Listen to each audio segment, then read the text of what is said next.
Percaya sama aku, anime ini ketolong sama openingnya doang.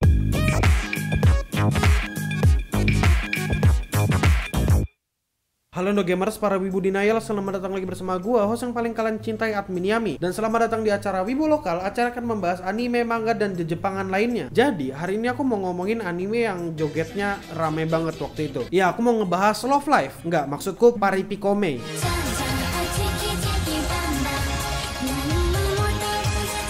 Anime ini bercerita tentang Kome atau Zhuge yang karakternya itu cukup ikonik dari legenda Three Kingdom. Dia dari Three Kingdom mati dan pindah ke masa depan. Ternyata di masa depan si Zhuge ini tertarik dengan musik, terutama dengan musik yang dinyanyikan oleh cewek yang bernama Eiko. Dan akhirnya dia jadi manajernya Eiko dan dia ingin membuat Eiko menjadi orang yang lebih terkenal dan dikenal oleh dunia lah pada dasarnya. Kita langsung bahas ke ceritanya aja. Cerita di anime ini sebenarnya menarik, tapi nggak semenarik itu kalau untuk orang banyak. Dengan kata lain, ini anime untuk pasar yang sempit. Jelas banget anime ini akan jauh lebih ngena ke orang-orang yang udah nggak asing sama legenda Three Kingdom, minimal pernah main Dynasty Warrior atau paling nggak ngerti Three Kingdom lah. Itu kemungkinan anime ini bakal seru bagi mereka. Selain pasarnya fans Three Kingdom, yang dituju di sini adalah wibu yang ngerti atau paling nggak asing dengan dunia musik-musik di Jepangan. Kalau kau nggak terlalu menyelami dunia musik, apalagi anime-anime yang ada hubungannya dengan musik, kemungkinan kau akan kesulitan buat ngikutin anime ini atau suka dengan anime ini. Apalagi kalau kau nggak tahu Zhuge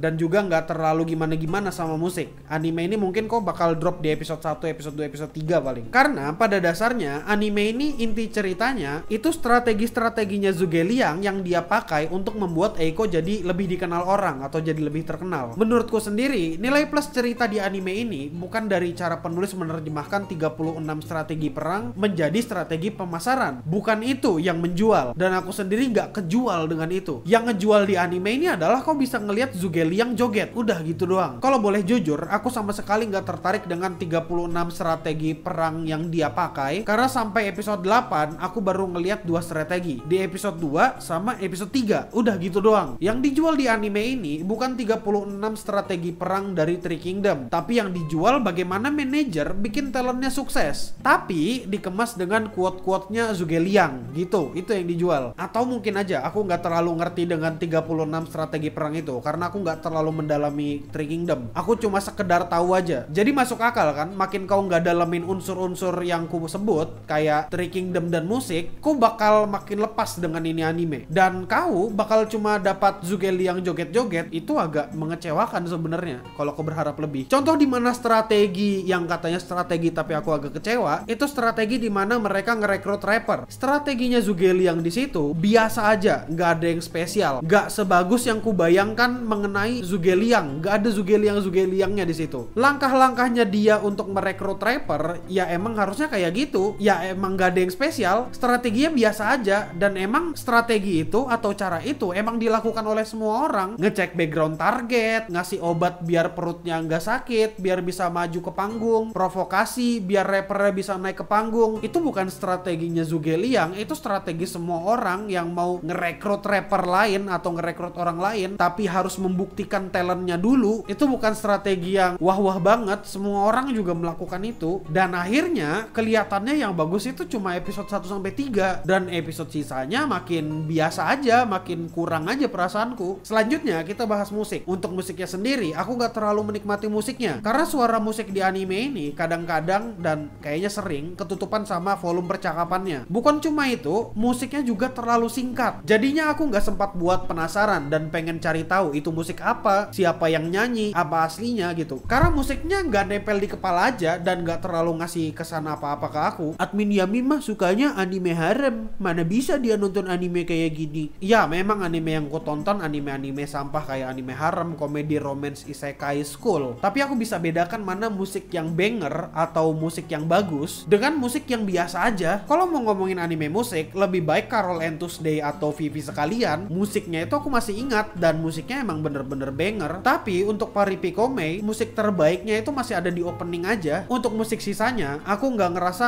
musik ini bisa ku nikmati. Dan kesan anime musiknya itu jadi nggak begitu kerasa karena musiknya kedengaran singkat banget. Dan selanjutnya kita ke pengkarakteran. Untuk pengkarakteran, aku bener-bener suka dengan karakternya Zhuge karena dia bener-bener bersikap seperti Zhuge dan memikirkan setiap langkah-langkahnya. aku sedikit penasaran aja gitu apa yang akan dia lakukan ke depannya dan bagaimana cara dia mengembangkan Eiko. Untuk awal episode itu kelihatannya keren, tapi makin kesini aku malah makin gak dapat esensi Zhuge-Liangnya, dan aku ngerasa ya makin lama makin biasa. Begitu juga dengan karakter lain, aku ngerasa karakter lain itu biasa aja. Untuk karakter Eiko, aku nggak dapat kesan kalau Eiko adalah orang yang berjuang untuk karirnya. Dia cuma dilihatkan bisa nyanyi dengan suara yang bagus, tapi dengan suara bagusnya itu dia masih nggak terkenal. Aku ngomong kayak gini karena di episode 2 dan episode 3 kita cuma dilihatkan bagaimana strateginya Zhuge-Liang dan adegan Eiko nyanyi dengan gembiranya dia loncat-loncat nyanyi. Aku nggak merasakan Eiko mengalami struggle termasuk di episode 7 dan episode 8. Itu semua karena kita dilihatkan cuma cut-cutnya Eiko lagi nyanyi, gak dikasih adegan dia bener-bener berjuang untuk mencari jati diri musiknya. Hasil akhir dari episode 8 menurutku juga agak kurang